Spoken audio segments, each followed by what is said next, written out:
Good morning, dear Dharma friends.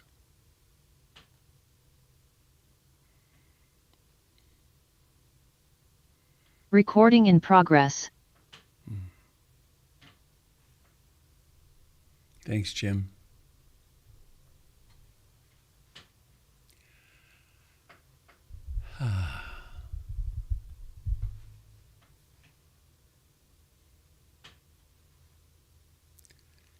It is the 19th of October,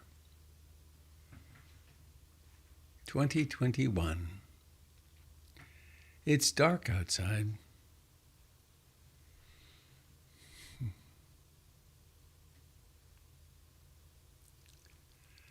This is a broadcast of the Portland Insight Meditation Community. Website, portlandinsight.org.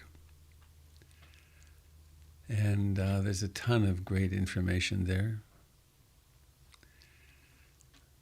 including all the other teachers and the classes and so on. Speaking of which, I have a class beginning in early November.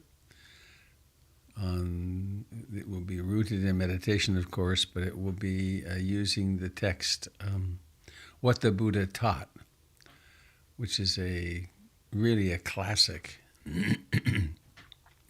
And interestingly, it is the book that is in hotel rooms in Bangkok and elsewhere in Thailand for visitors. Very thorough, quite readable, not the popularized version of the Dharma that we have in the West, but very clear. 8 sessions. And I'm Robert Beatty, or so is my so are my identifiers. I have passports, one Canadian, one American, to prove that I have that identity. Handy.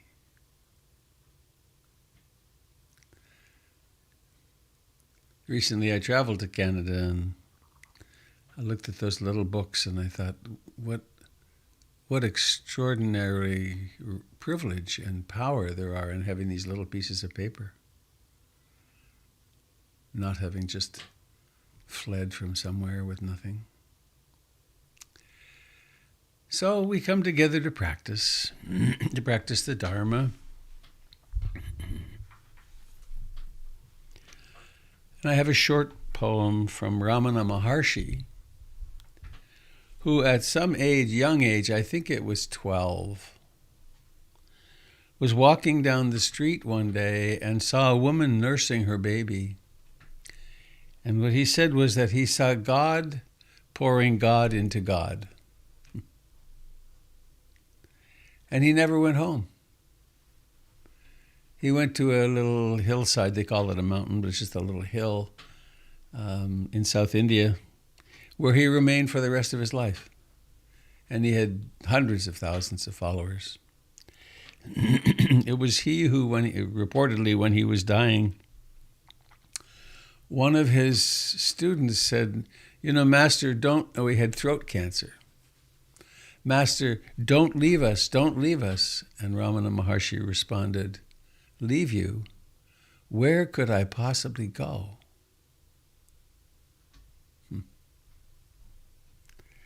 So here's the little poem or teaching.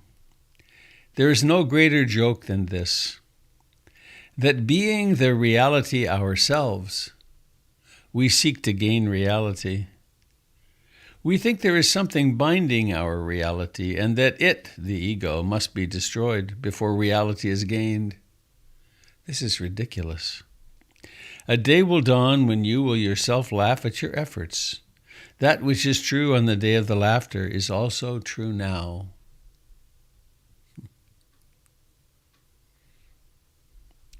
There is no greater joke than this, that being the reality ourselves, we seek to gain reality. We think that there is something binding our reality and that it, the ego, must be destroyed before reality is gained. This is ridiculous. A day will dawn when you will yourself laugh at your efforts. That which is true on the day of laughter is also true right now.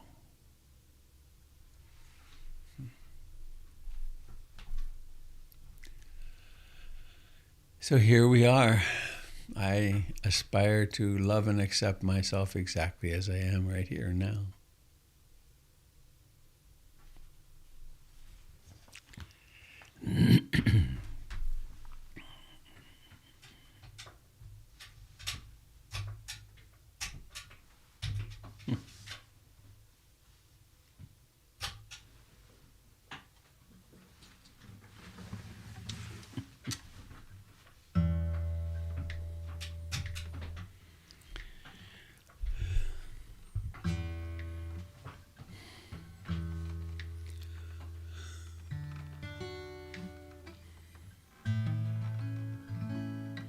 We can use rituals, reminders,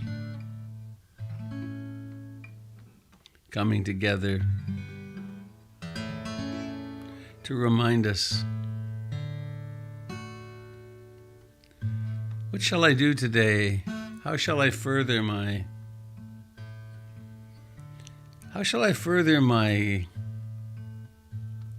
capacity of being more loving and compassionate?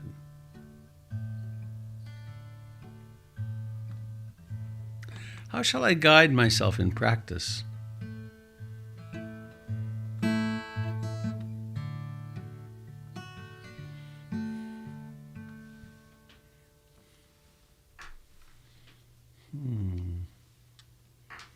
That's better.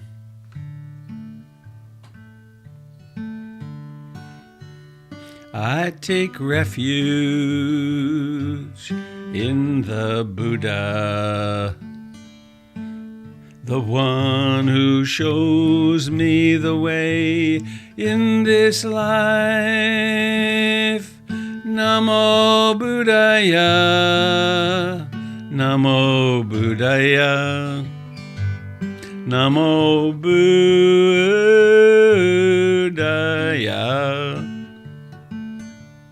I take refuge in the Dharma, the way of understanding and love.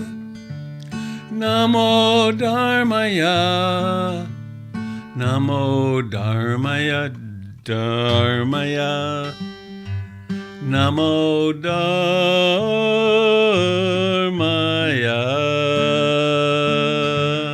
I take refuge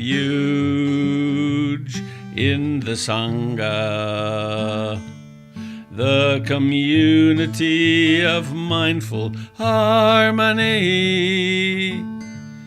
Namo Sangaya, Namo Sangaya, Namo Sangaya.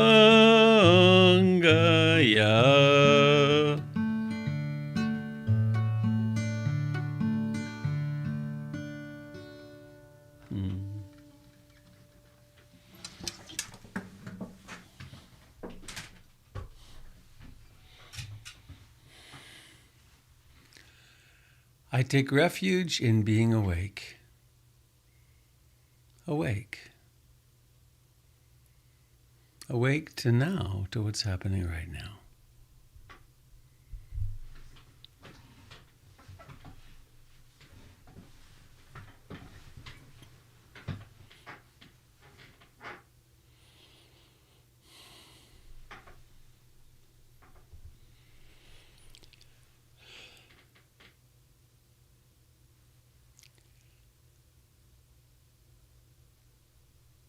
And we assume a comfortable upright posture.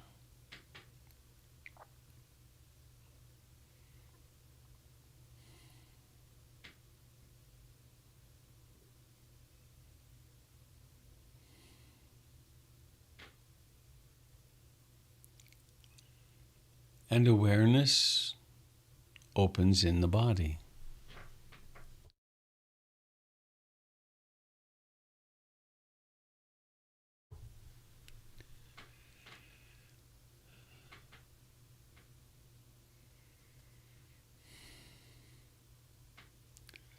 What if that Ramana Maharshi piece is really true? What if there is nowhere to get to?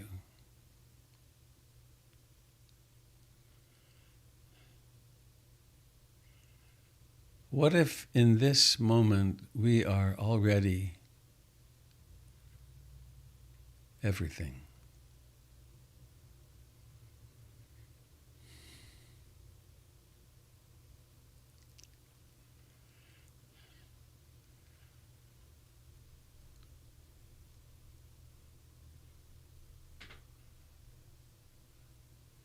How is it that I approach this period of meditation?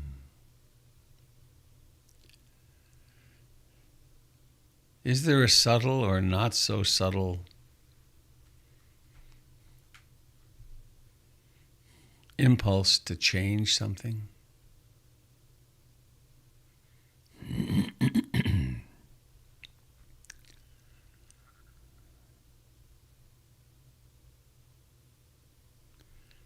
I want to have some life-transforming experience.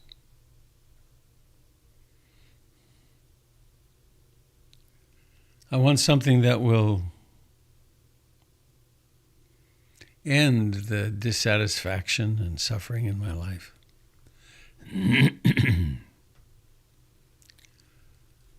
At least I want to practice to build up merit so that my next life will be better.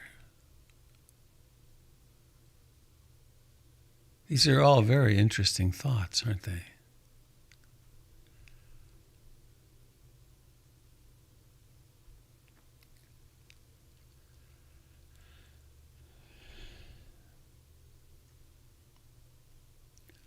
So what might be an alternative? It is to be here now.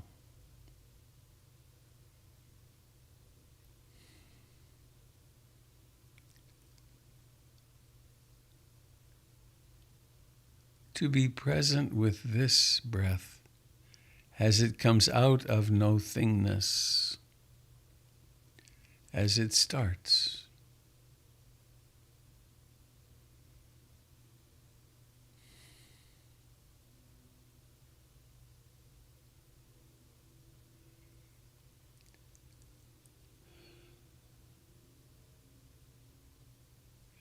To notice the breath as it expands in the chest and abdomen or passes through the nostrils.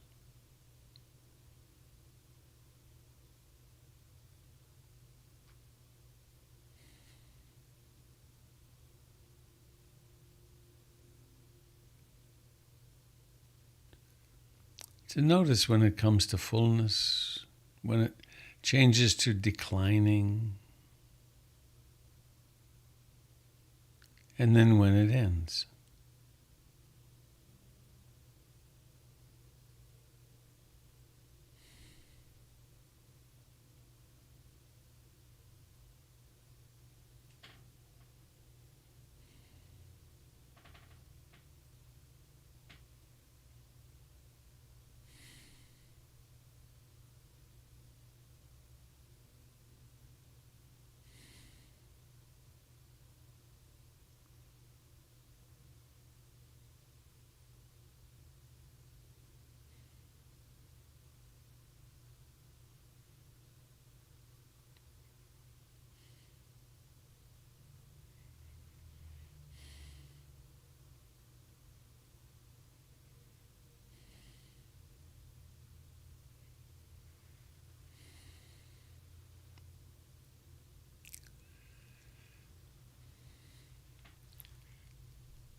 We can set our compass heading, our destination of a sort, to be with the sensations of breathing. And this then helps illuminate any wandering that the mind does.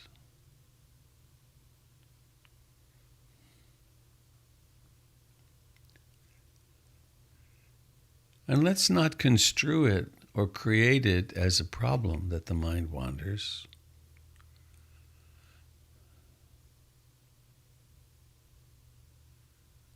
It's just the mind doing what minds do.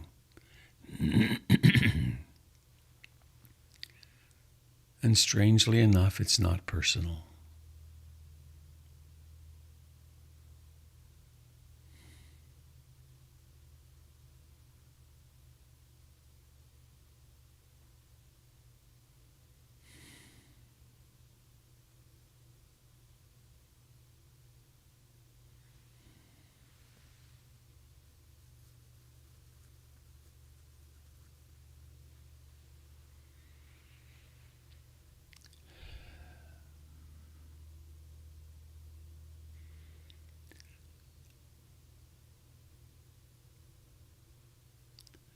The mind might be involved in wanting something, dissatisfied with this moment and wanting something different. More pleasure, more ease, more entertainment and distraction. It might be disliking something. It might be flavored with restlessness, agitation, worry, panic.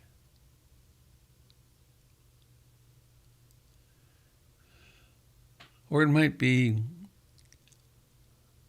lost in sloth and torpor, dullness, sleepy.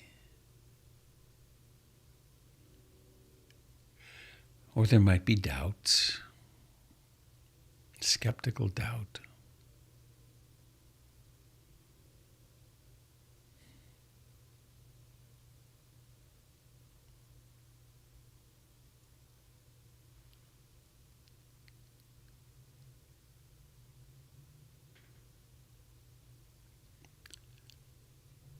When awareness illuminates the 5 hindrances,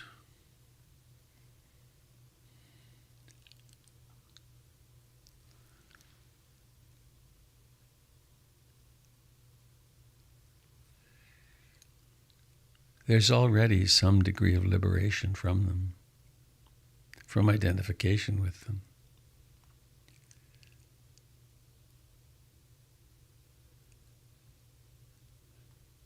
How could anything that the mind is aware of be personal?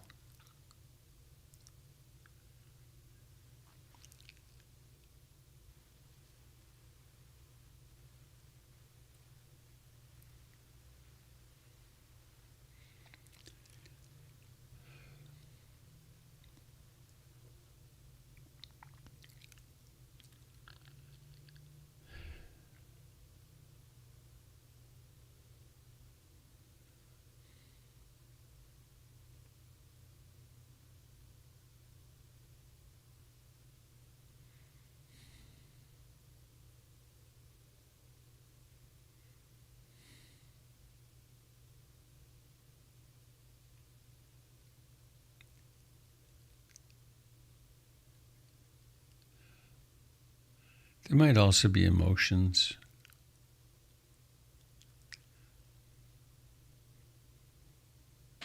Happy, sad, fearful, jealous, blissed out.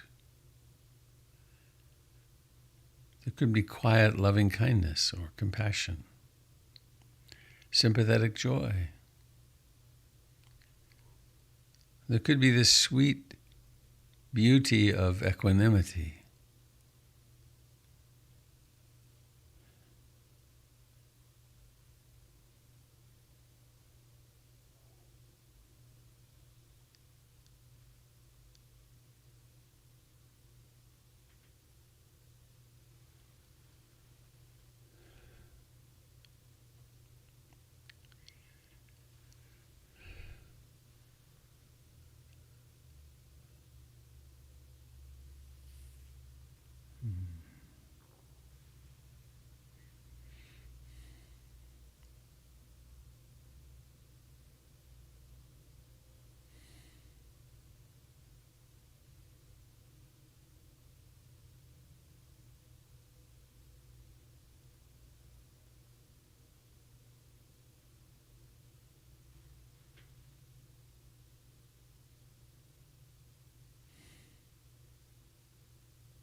resting back into the present moment,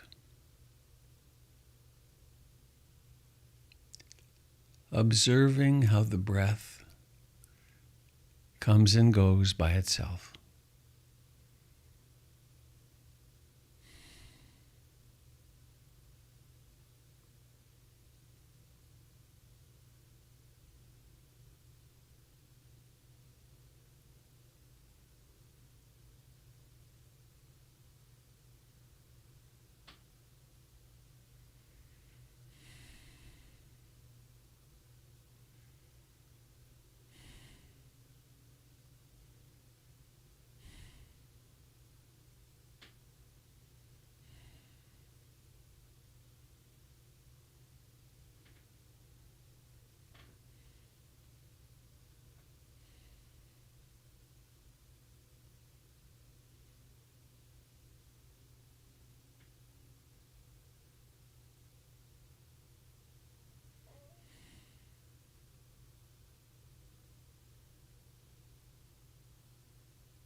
We allow the body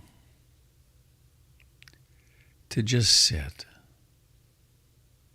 to sit like a rock.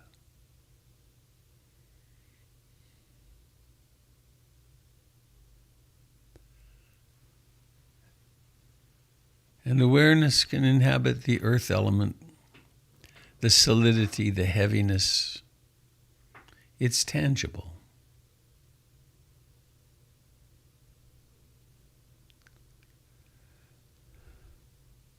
Or it can inhabit and observe the coming and going of the breath and all the tinglings and vibrations and motions elsewhere in the body. First there's earth, then there's air.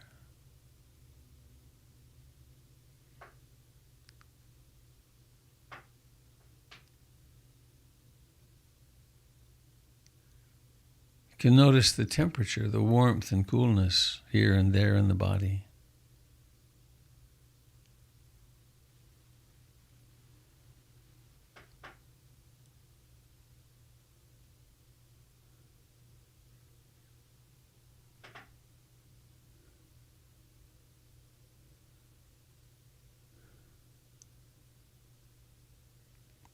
We can know the liquidity or the water, the saliva in the mouth, and the viscous nature of the body. It doesn't flow while we're alive, it coheres well. These are the building blocks out of which the entire universe is formed. Earth, air, fire, water. Our direct experience.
And so it is that we sit in the company of friends,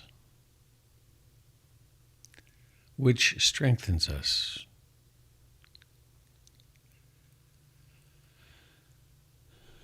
The Buddha spoke about Dharma practice as going against the stream.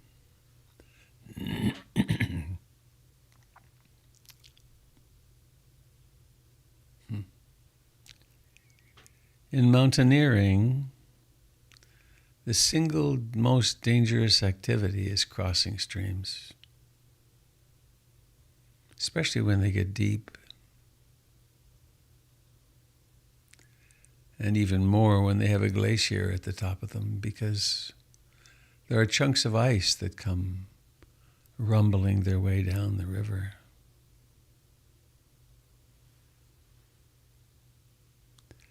And so it is that we band together. We run a rope line across. We protect the leader, the first person, as they cross. And then there's a line.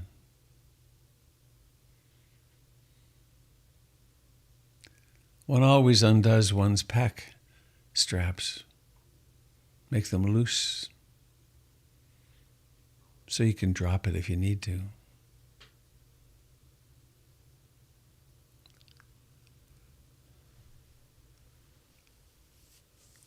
And so we help each other crossing the rivers of life.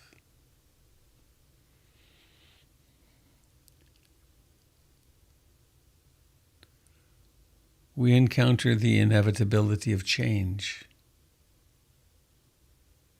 Change on top of change on top of change.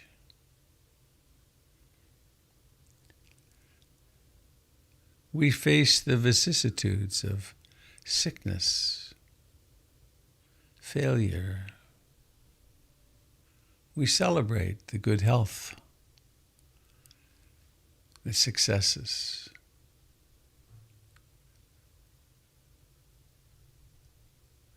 We recognize the unstable nature of fame, which can turn to disrepute in a moment.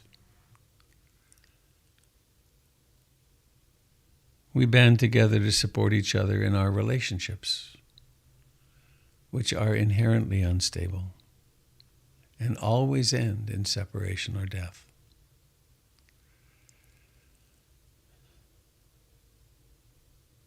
We band together to encourage each other. Stop, sit.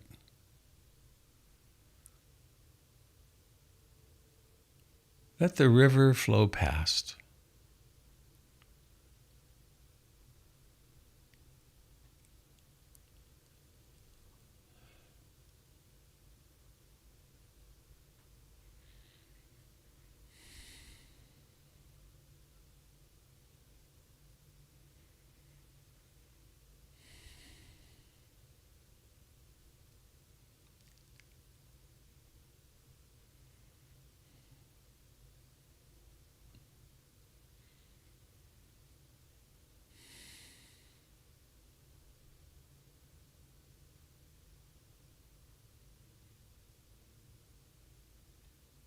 Each breath has a beginning.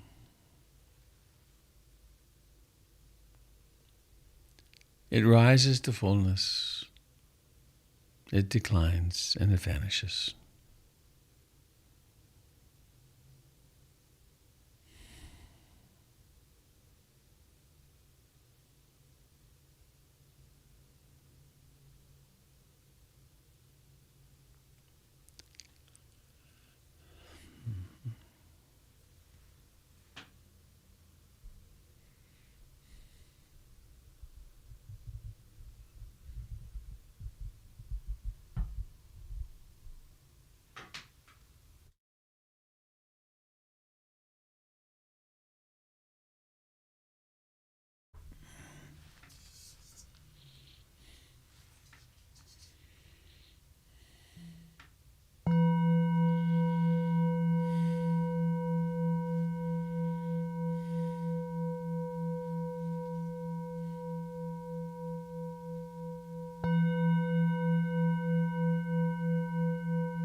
Hello, Kat.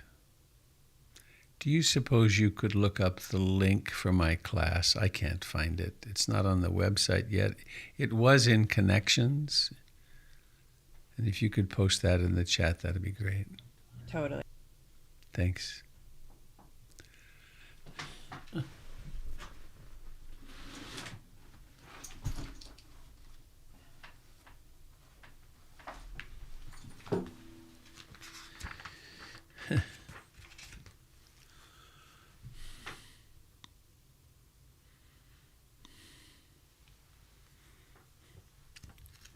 What did the Buddha teach? Chapter 1, the Buddha's attitude of mind.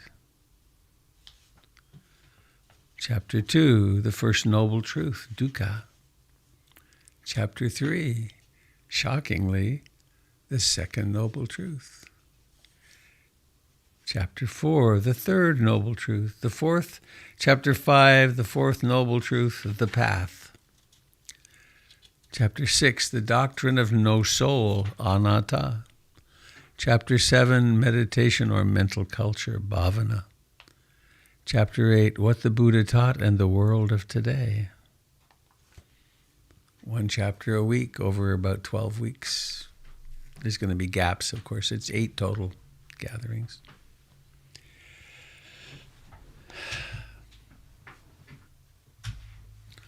Also another complexity. Oh, there's Kat. Thank you. It's in the chat. There's a link now in the chat to the class. Other announcements. Next week, I am going to be in silence at the beach. I actually am doing a retreat with Matt Flickstein's guidance. We'll be talking each day, having an interview. So that means I will not be here. I almost set it up that I would call in from there and do a guided meditation in the morning, but then I came to my senses and realized, no, I need to really disconnect. Duh. So there's my attachment. And also tomorrow, tomorrow's Wednesday, yes. There's a National Buddhist Teachers Conference, which starts tomorrow morning. And all the PIMC teachers are going, and Doyle Banks is actually teaching something in it. And it starts at 7 with a half-hour meditation. But I'm going to skip that. But then the first session begins at 7:30. And I think I'd like to be there just for the orientation of that first session. And I'm not sure what will happen on Thursday and Friday, but I'll let you know as we go. So tomorrow will be a shorter meditation, and then not sure what will happen. My guess is that I will just skip the morning session on Thursday and Friday. So that's that. Is there anything that you would like to share?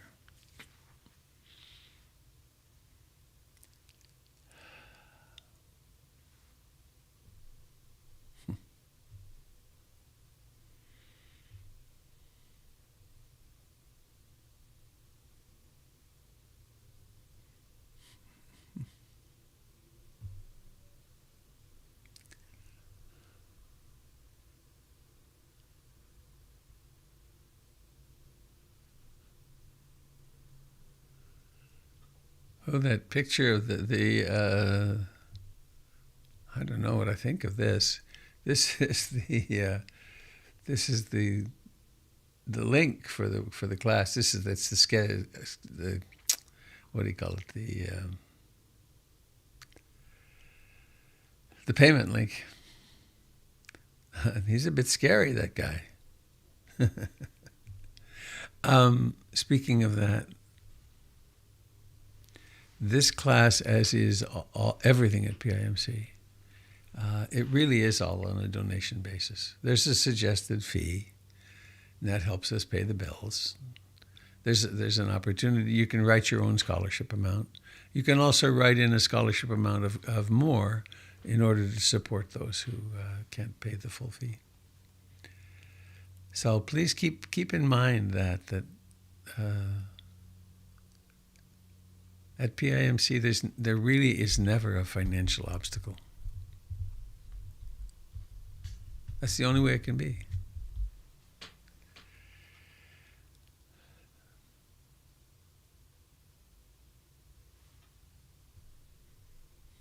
Good morning, Robert. I hear a voice. It's Sandra. Hello, Sandra. Hello there. I thought I'd share how I manifested joy yesterday. Yay. Yay. So for me, being in nature is the most reliable way to manifest joy. And so I carried my lightweight little canoe down to the ocean. Yeah. The water was dead quiet, just like glass. And so I went out to Repulse Point, where there's a lot of wildlife that gathers. And I just had a lovely time floating in the canoe, watching with my binoculars the harlequin ducks sort of taking off and then landing, and then zipping around and then taking off and landing. And there's loons out there and eagles and a heron fishing. And then the most surprising thing I saw was 3 river otters fishing. So wow. Diving down, coming back up with a fish in their mouth, eating it, and then diving back down, and then going on the beach and scuttling around. It was so delicious. So I think I manifested joy yesterday. I'm getting a little contact high, so I think it's... Otters are such a trip, aren't they? Oh, they're so cute. Mm-hmm. Yeah, they're fun to watch. So I had a lovely time. Thank you. What a spot you live in.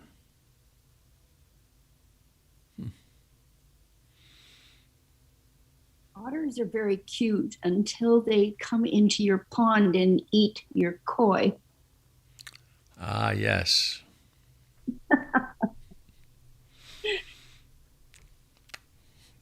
Not cute to the koi.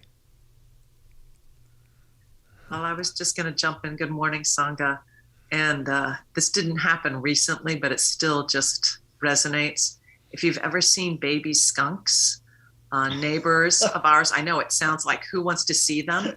They're so cute. Really, are the cutest babies I've ever seen. Their little tails haven't formed, and it's like they're insane, and they just bounce everywhere. Yeah. So that so far has almost taken the cake for cuteness, just to share in this nature love fest. Mm.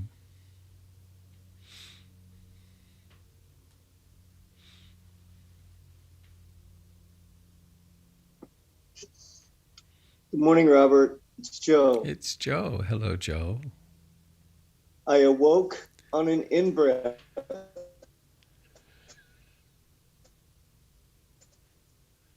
I got your first morning. sentence. That was a good. Yesterday I didn't eat, and yesterday I did not eat lunch, so I had 0 bites of lunch. That's as much progress as I've made in the I last see. 0 bites hours. of lunch yesterday. All right. Thank you, In Joe. Being mindful, but I did notice I awoke. Yes, but nah. Yep. Fist bump.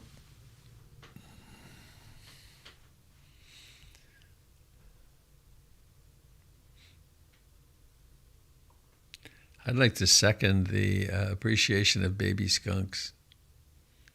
We had one in our camp 2 or 3 years ago. I got up in the night, and this kid was so cute.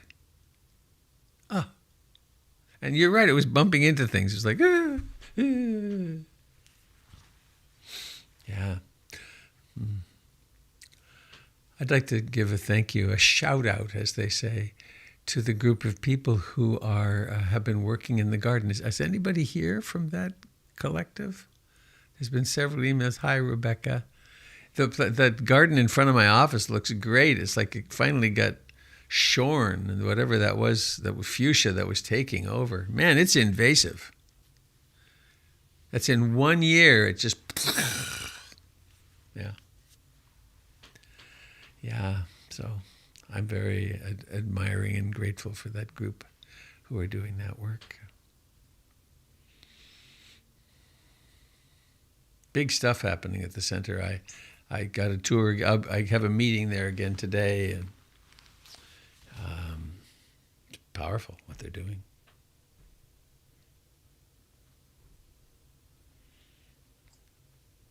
Good morning. I'm going to add to the nature thing, but maybe change it a bit.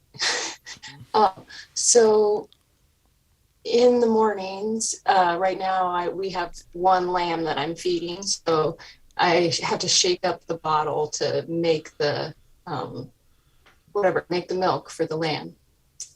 And I noticed that sometimes when I'm making the bottle, I'm shaking the jar, it's like I'm holding on for dear life, and there's like so much tension in my body.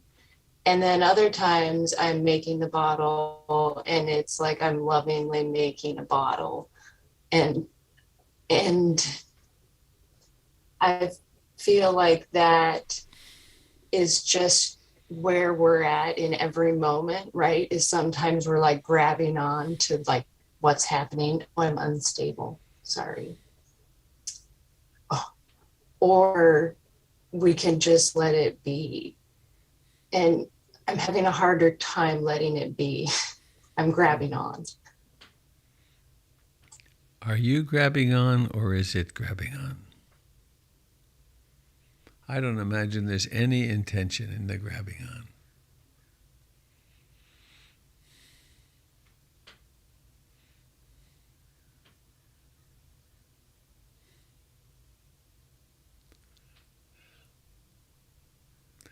It's such a paradox in this practice.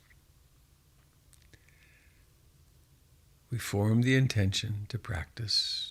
I will control the mind. I will develop concentration and mindfulness and the 7 enlightenment factors, and I will subdue, suppress the 5 hindrances, and so on. Only to realize that no one's doing anything, because the anatta teaching is actually true. But it's a strategy that we use. All these practices are strategies to get ourselves to the cushion, but also so that we can have the realizations that of freedom. I know I've shared this many times. That my first retreat was 10 days in Bodh Gaya in India, and that blew my mind. That I discovered, I was shown there was a path. And that was profound, life-changing. Goenka was the teacher. And then a couple of years later, I found a teacher in California named Sujata. I found his little booklet in Sri Lanka, actually. And I went and did 2 months of very intensive practice, like 15, 16 hours a day of sitting and walking, Burmese model. And at the end of it, and I had extraordinary experiences, incredible anguish and sobbing, and times of great concentration and ease and transcendence. I had quite a psychic experience one night. About a month or 6 weeks in, I was sitting outside at the edge of the property. There was a little meditation spot I really liked there. And around me there were houses. It was in Santa Cruz, California.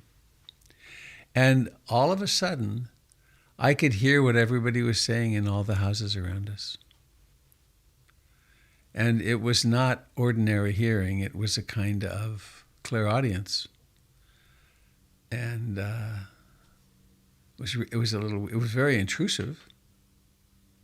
I mean, I was hearing private conversations at a distance. And then it went away, and I never had it again. But that was very odd and interesting. But anyway, at the end of this retreat, I went for a walk with my teacher. And I said that I'd learned so much about the mind, but that I really I really had failed in getting to control my mind. That everything was still impermanent, and moods would come and go. And he literally stopped and stepped in front of me on this sidewalk and stretched out his hand and said, "Congratulations, you had the most successful retreat."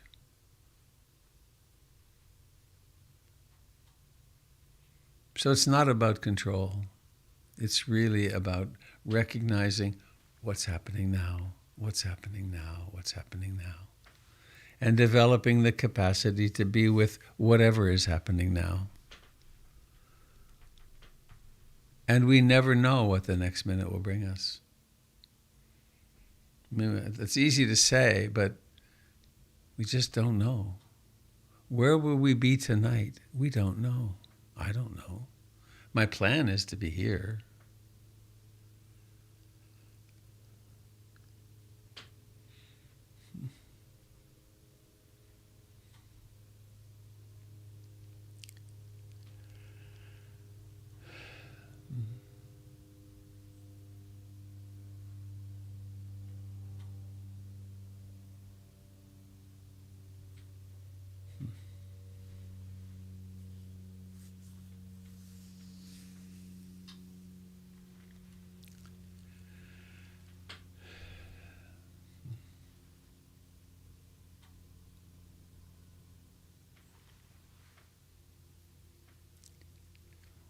We're actually planning an adventure for the few days before Thanksgiving.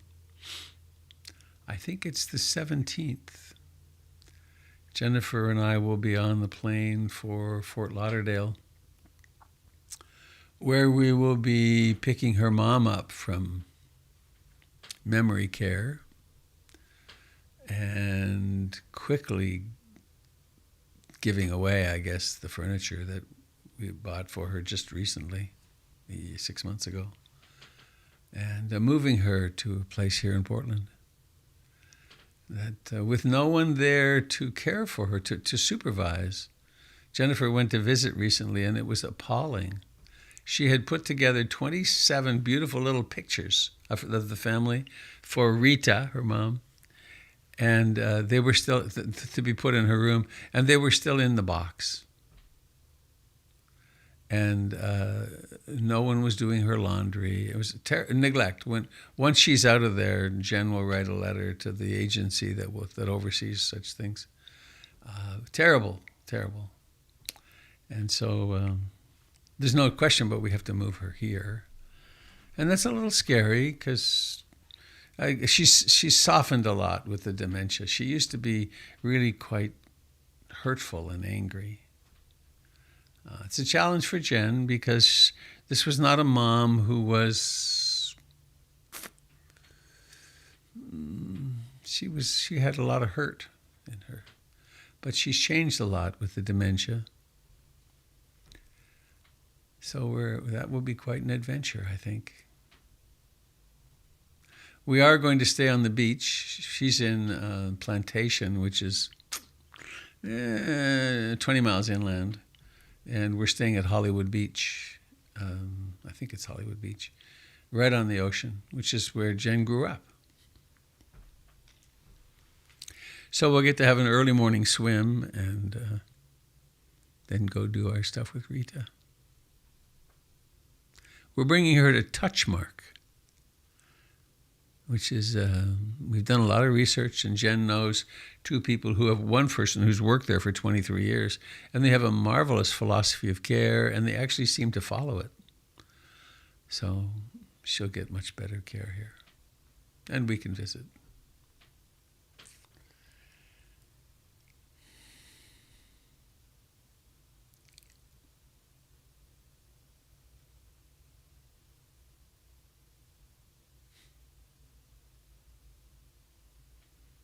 So anything else anyone would like to share? How's it going in Brooklyn? Or Queens? We're moving it's going as expected. We're moving my son from the second floor from the fourth floor to the second floor. And unfortunately, my daughter-in-law had some problems yesterday, and she's in the hospital today. So that's unknown, but it's all post-stroke. So with this move, there's a great positive change in space. Moving from a 2-bedroom to a 3-bedroom, my wife will be able to be here and help with our 4-year-old granddaughter, Lily, who we just took to school. She's in pre-K. And we're just responding as we see fit to everything that comes up, and it's a whole lot coming up. So. Thanks, Had. Yeah. And thanks to everyone for their positive wishes and communications to me.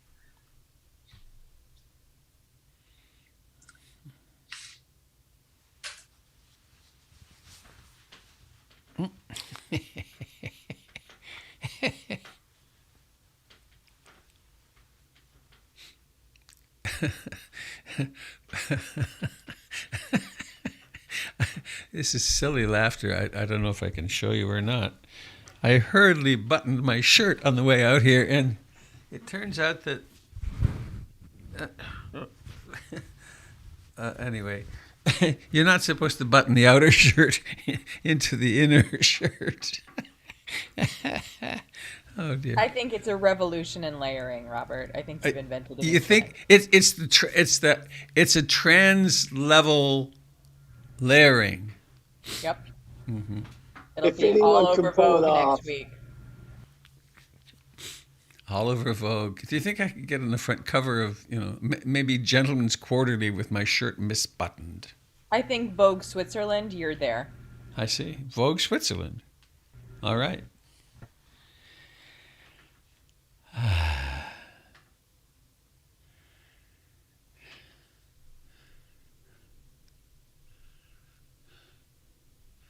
Denise says, I think it's when I started the 3 ponytail trend in first grade.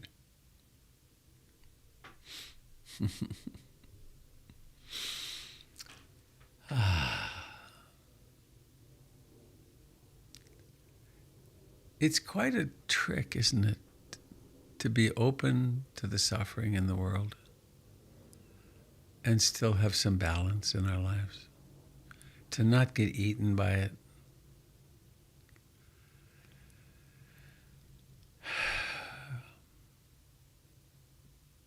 Good morning, it's Francine. Hello, Francine. I'm pretty excited. I'm going to see my son. His name is Abe. He comes from Corvallis. I'm going to see him today, but we talk quite a few times a week, and he never, ever fails to say at the end of a conversation, I love you, Mom. And it's fabulous. Well, he called the other day, and I couldn't quite hear him. I wasn't sure what he was saying. I don't know if he was in his car or what. And so I responded, first thing out of my mouth was, well, I love you too. So we had this maybe that brief misunderstanding because I didn't really hear him. And he said, wow, what a good way to start a conversation. So we have now agreed that opening the conversation with I love you is now a practice for us. It is delightful. And I have taken this to the streets. So I love all of you. Just start with that. Nice. No, delightful. Yeah, he's a fabulous human being.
Well, dear friends, let us sing our way out of here.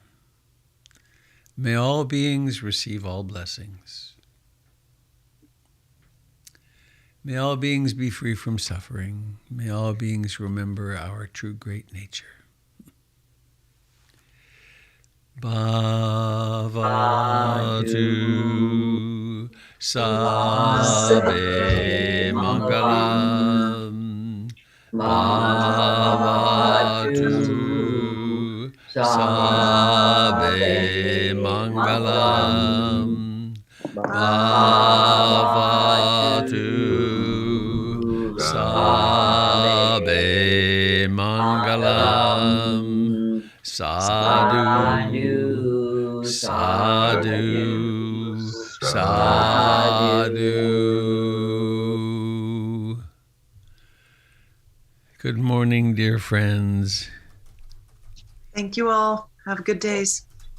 Thank you, Robert. Be well, Sangha. Thank you. Be well, be well. And be well. And be well. I'm really having fun knowing people by the sound of their voice. Yeah. It's taken a year and a half, I guess, but I can recognize people by their voices. It's lovely. Then that shoots into my head of who they are. Mwah. Well, that be well, be well, be well has, of course, just etched itself into the heart. It's. I had no idea. You didn't? How No, funny. it's indelible. No, well, it comes from the heart for all of you. Such a lovely Sangha this is. So thanks for letting me be a part of the Sangha. It's lovely to be with you every morning. So be well, everyone. Thanks for the mantra. And Jim, thanks for the tips last night. That was very helpful. I did get up early this morning and did a bit of practice, so that was very helpful. Very good. Thank you. Great. And I switched up my sitting position. I started with the cushions, since I didn't have those little chair pegs. I made do with cushions, and very helpful. Thank you. All right, my dears. I must go. Till soon. Soon. Bye-bye.